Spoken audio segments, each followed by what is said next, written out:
And finally, there have been some interesting things said about this next group, including being called one of rock's most contentiously dysfunctional families.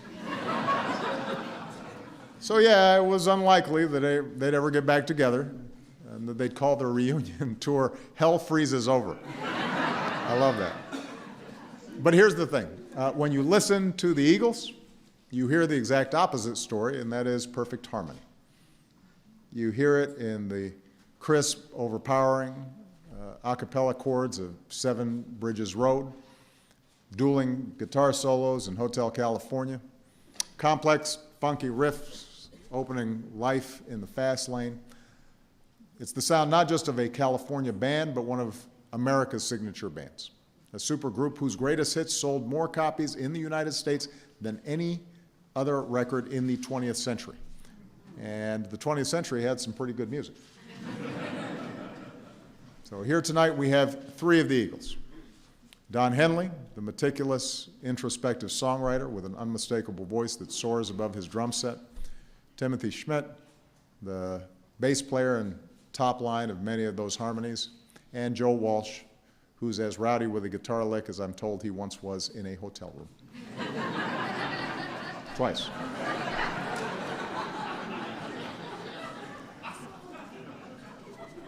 This is the White House, though. And Michelle and I are about to leave. As I've said before, we want to get our security deposit back.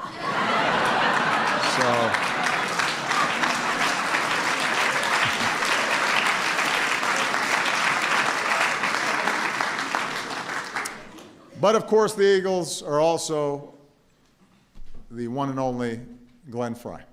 And we all wish Glenn was still here with us. We are deeply honored to be joined by his beautiful wife, Cindy, and their gorgeous children. Because the truth is that these awards aren't just about this reception or even the show we have this evening, which will be spectacular.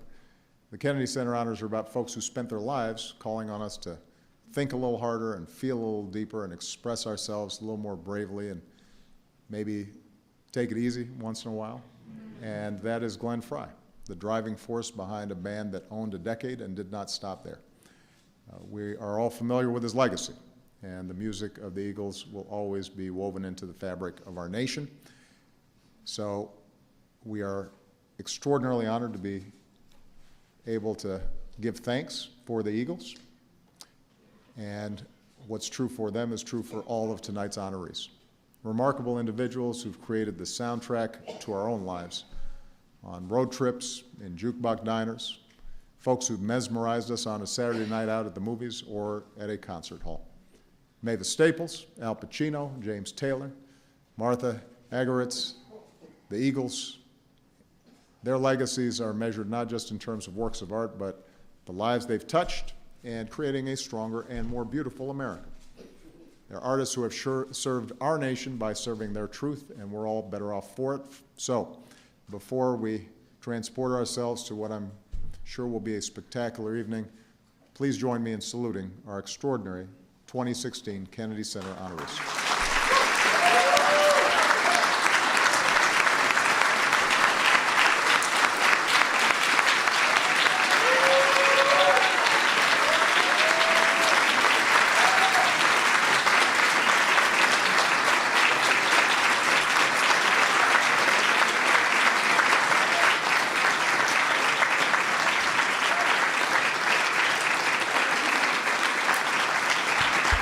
Ladies and gentlemen, please remain in your seats until the President and Mrs. Obama have departed the East Room, along with the honorees. Thank you.